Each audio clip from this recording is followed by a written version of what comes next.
So the answer is drink all day long, but please, I'll caveat that with please drink responsibly. No, sod that. Just drink loads. Drink responsibly. Drink responsibly. Okay. Drink responsibly.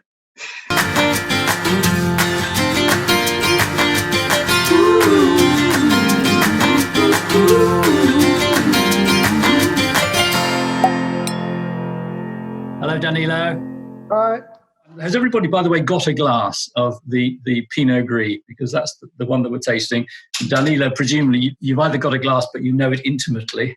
Rita and I, we got on an EasyJet flight to Graz in Austria, went over the border, about an hour's drive over the border, and met up with Danilo. And there was Danilo with Reike and Bozidan and the three of these guys, and we went on a tour. Sorry, and by the way, I'm just going to give 5 minutes of telling you about it, so I'm going to carry on drinking whilst we're doing that. Flash up the bottle as well, Mark, just so everyone knows which one. So the Verus. Starting off the Verus Pinot Gris, that's the first one. This is Danilo's wine. Anyway, we got picked up. It was a sort of late morning, and we got whisked off on a tour. We'd had nothing to eat. We'd had a really early £39 return flight, nothing on the flight, and we were whisked off and given a tour. And it was coming up to about 1 o'clock, and Rita and I were getting really hungry, and there's still no sign of any food coming on. So we said, "Look, Danilo, do you mind if we stop and have something to eat?" And Danilo, being very polite, said, "Yes, of course, sorry." And we stopped, and we had a sort of a really very nice meal. And then about an hour and a half later, we stopped and went to a restaurant where they had put on a sort of a 17-course meal for us. And it was the start of something sort of wonderful. We said, right, we love the wines. We're going to bring them over to the UK and just give it a go. Sent samples out to the wine journalists, and instantly they got written up, probably most influentially by Jancis Robinson. She wrote it up as her wine of the week. And what was a bit of a punt, we sold out, I think, within a couple of weeks of the first order going through, and the rest is history. And Danilo's wines have been sort of written up and recommended all the way through. So Danilo, say hello. Hi. Hello. Hi, Danilo. Hi, everybody. So Danilo, you've got mainly white wines. The region is there's so much to talk about. The beautiful region you live in. When the Crusades were going on in the 13th century, people were going over, going through your country. And one of the places you took us to is a village called Jerusalem. And it's so named because when they were going there, they said, well, this is the most beautiful place. We're on our way to Jerusalem, but this is even more pretty. We're going to name it Jerusalem. And that's one of the main regions, the vineyard regions. Yes, exactly. So the wine was produced in our region ever since. So already before Romans came into this area, but mostly the winemaking started with the monks in the medieval age. And when they passed this region, traveling toward Palestine to Jerusalem, and the landscape here was hilly, with good wine, good food, and some of them stayed and they said, okay, we already found our Jerusalem. In this area, mostly we produce dry ferment, and it's especially really refreshing, and it's somewhere in between Sauvignon Blanc, Riesling, really herbaceous style, and with the pronounced acidity. When you kind of first taste the wine, I think there's a couple of people are saying, it kind of smells maybe a bit oily. Like, what are the kind of, what should we be, as we go in for our first taste, what would you expect us to be able to smell? And then what would the first kind of taste be? This particular wine, Pinot Gris, vintage 2018, I think it's a bit like smoky. It was harvested on mid of September. The grapes were a bit ripe. Usually we harvest a few days earlier, but in 2018, we were building a new winery, and construction was a bit late.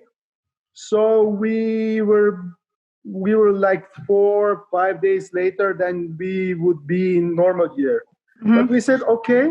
So that means that the grapes ripen a bit longer. The wine is more longer. It's more like a stronger, and it has more palate weight, therefore.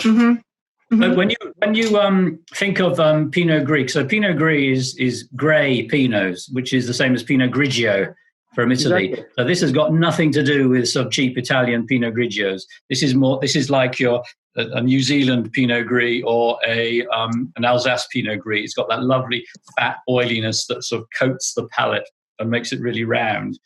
The other thing I would say that when I've got to admit, when I first saw the deep colour, I was slightly concerned because you normally expect white wines to be a paler colour than this, and this was darker.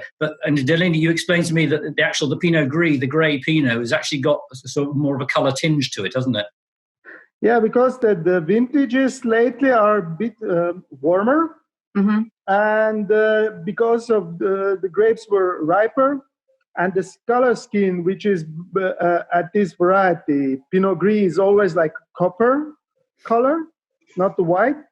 So the extraction was a bit stronger.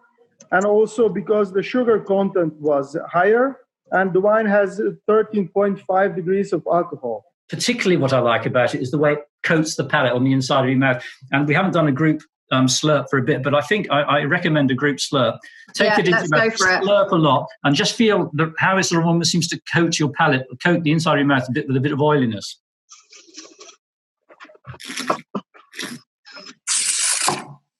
But you also get, of course, as we said in the past, when you slurp, you get sort of everything magnified. You get a nice crisp acidity there, and I think this is a really lovely summery wine. You can either drink it on its own, or I think it's rich enough to go with all sorts of foods. I'm not saying you'd have it with steak and chips or anything like that, but you definitely have it with most other stuff, to be honest with you. Some of the tasting notes we've had from the guys, we've had a bit of flint. Well, flint is a good one because that is there's a lot of flintiness comes from, I think, what I would call minerality. And you can flint. Some people call it iron filings. If you remember your metal work days at school, and that's the minerality that comes from the terroir, isn't it? I guess, Danilo. Yeah, I think this flint smoky character comes also from really super ripe grapes. When you have like normal ripe grapes, which are demanded at Sauvignon Blanc to be really powerful and the aromatical one, I think with Pinot Gris should be like more like a stronger in the palate way. So this oiliness is usually really common with the Pinot Gris. I think people would love to know how many bottles do you produce a year? Okay, we produce Pinot Gris about 15,000 bottles per year. 80% is export share. And the Mark was our first partner abroad. Yeah, we were the first people to take your wines out of Slovenia. Another question's come through. Where does the name Verus come from? You know, we are three partners. We are not relatives. We were previously co-workers at the ex-company. I was chief winemaker. Božidar, he was chief of viticulture, 500 hectares before. And Rajko, the third partner, was chief of sales. How to choose the name? We knew that the Slovenian market is really occupied, and we knew that we would have to sell our wine abroad. So Slovenian letters and Slavic names, not very promising. So Verus is a Latin name for the right one, the honest one. So we would like to produce all the wines, which are varietals, in the true way. So if you have a Pinot Gris, it should show a varietal character and also the character of the region.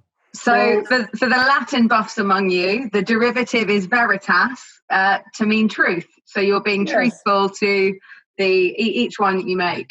The comments are flooded in saying they think your wine's the wine of the night. They think it's delicious. that you've given them some good conversation as well. So thank you very much. Thank you, Danilo. Thank you for joining us. Yeah. Thank you. I think the beauty of, each week, the beauty of being separated in a really weird way is that you get, it would have been, had we had a tasting in Gerrards Cross or in London or Shropshire, we wouldn't have necessarily been able to host you. And I think that's been the real beauty of these kind of online sessions, is that we get to meet the maker. My favourite tagline is that you've done all the hard work, so we can just drink it. So thank you. You're welcome. Thank you, Danilo. Thank you. Okay. Good night, everybody. Thanks for joining us. Enjoy the rest of the evening.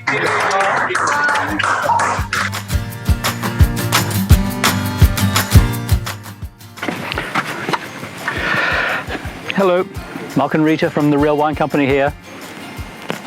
Hope you enjoyed the video. And if you did, well, we hope you did, what you've got to do, you've got to like it. Subscribe. It doesn't cost anything to subscribe, so you just press the subscribe button, which gets more subscribers. Like. And like it. And comment. And leave a comment or something. That'd be great. Thank you very much. Okay, bye. Bye-bye.